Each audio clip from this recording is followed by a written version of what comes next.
Olá, a confiança que a gente deposita no governo é, no fundo, o que faz a sociedade funcionar, né? Mas e quando essa confiança é quebrada? É sobre isso que vamos conversar. Vamos mergulhar fundo nas leis criadas para proteger o que é de todo mundo, desvendando os principais crimes contra a administração pública aqui no Brasil. Então, a pergunta que guia a nossa análise é esta: o que é que, de facto, protege a nossa confiança na administração pública? Bom, não é só uma ideia abstrata, não. A resposta está num conjunto de regras bem claras, feitas para garantir que o poder e o dinheiro do Estado sirvam para todos nós e não só para alguns. Certo, para a gente entender bem esse mapa, vamos dividir a nossa conversa em 5 partes. Primeiro, o desvio de dinheiro. Depois, a gente fala sobre o que seria a venda do cargo público. Na sequência, a sabotagem de sistemas, a negligência no dever e, para fechar, vamos responder a uma pergunta-chave. Afinal, para a lei, quem é que é considerado funcionário público? Vamos começar pelo mais direto, talvez o mais óbvio: o desvio de dinheiro. A gente está falando aqui do dinheiro dos nossos impostos, de bens públicos, sendo usados de forma errada justamente por quem deveria cuidar deles.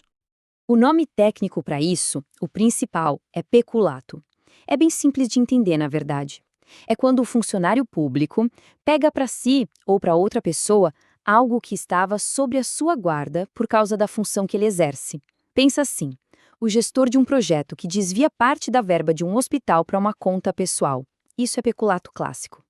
Agora, olha que interessante como a lei é detalhista. Não se trata só de pegar algo para si. Existe também o peculato subtração, que é quando a pessoa usa as facilidades do cargo para roubar algo, mesmo que não estivesse sob sua guarda direta. E tem até o peculato culposo, que é quando a negligência, o descuido do funcionário, abre a porta para outra pessoa cometer o crime. Impressionante, né? E não para por aí, viu? A lei tenta fechar todas as brechas. Ela também pune quem dá um destino diferente para o dinheiro público, daquele que estava previsto, ou então quem se aproveita de um erro de outra pessoa para ficar com o dinheiro que não era seu. A ideia é proteger o património público de todas as formas possíveis. Ok, agora a gente entra num terreno que todo mundo conhece, pelo menos de ouvir falar: a venda da função pública. É aqui que mora o coração do que a gente chama popularmente de corrupção. É quando o poder, a influência do cargo, se transforma em moeda de troca para benefício próprio. E aqui tem uma diferença que é super importante e que muita gente confunde. De um lado, a concussão. A palavra-chave aqui é exigir. É uma ordem, uma imposição. O funcionário usa o medo, a autoridade. Do outro lado, a corrupção passiva. Aqui os verbos são solicitar ou receber. É mais uma negociação ou até uma aceitação de uma oferta. É uma diferença sutil, mas para o direito faz toda a diferença. E esse quadro deixa uma coisa bem clara. Apesar dos verbos serem diferentes, a lei olha para os dois crimes e diz: isso aqui é igualmente grave. A pena base de reclusão para ambos é a mesma, de 2 a 12 anos. O recado é claro: não importa se foi exigindo ou aceitando, o ato de negociar a função pública é punido com o mesmo rigor. Agora, prestem atenção nessa frase da lei. Ela é fundamental. O que ela quer dizer é que o crime não precisa acontecer dentro da repartição, no horário de trabalho. Pode ser um jantar, pode ser antes mesmo da pessoa assumir o cargo. O que importa é a vantagem ser ligada ao poder daquela função, a influência que ela tem.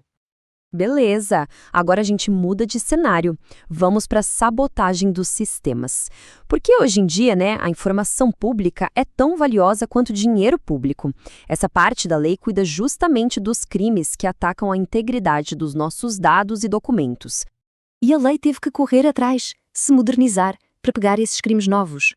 Vai desde inserir um dado falso no sistema do governo, modificar um programa sem ter permissão, até vazar informações sigilosas de uma licitação. E claro, os crimes mais clássicos, como sumir com o documento de papel, continuam valendo com toda a força. Isso só para ter uma noção do peso disso. Olha a pena para quem insere dados falsos num sistema de informações. De 2 a 12 anos de reclusão. É a mesma pena da corrupção e da concussão. Isso mostra o quanto a lei leva a sério a integridade dos dados que formam a base da administração pública. Certo, nosso quarto ponto. A negligência do dever oficial. Aqui, o crime é diferente.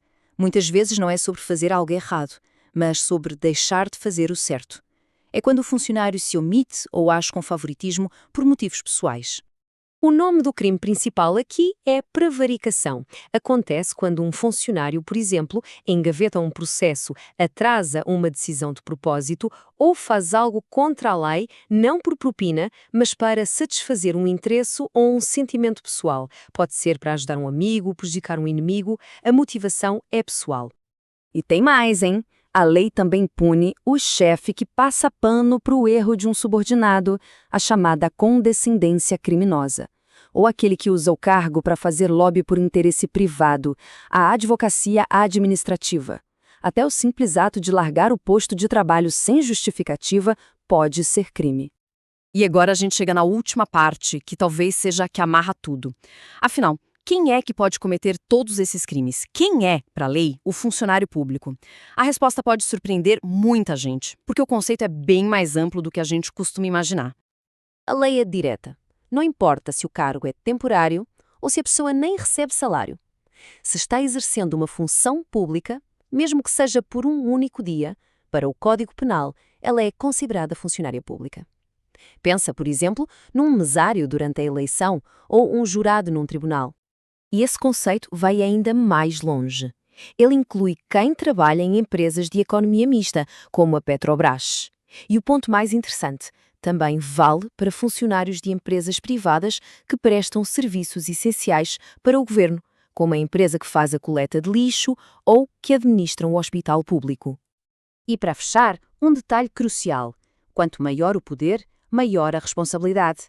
A lei determina que a pena seja aumentada em 1/3 para quem ocupa cargos de chefia, direção ou assessoramento. Ou seja, de quem tem mais poder nas mãos, a lei cobra mais. Faz todo sentido, não é? Então, o que a gente vê aqui é que todo esse capítulo do Código Penal não é só uma lista de regras. Ele forma uma espécie de escudo, um pilar projetado para blindar a administração contra o desvio, a corrupção e a negligência. Tudo isso para garantir que a máquina pública sirva de fato ao cidadão. E, para encerrar, fica a reflexão. Ter um conjunto de leis tão detalhado e robusto como este é o bastante? Resolve tudo?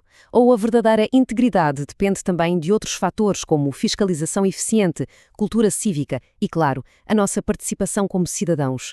É uma pergunta que vai além do texto da lei e nos convida a pensar.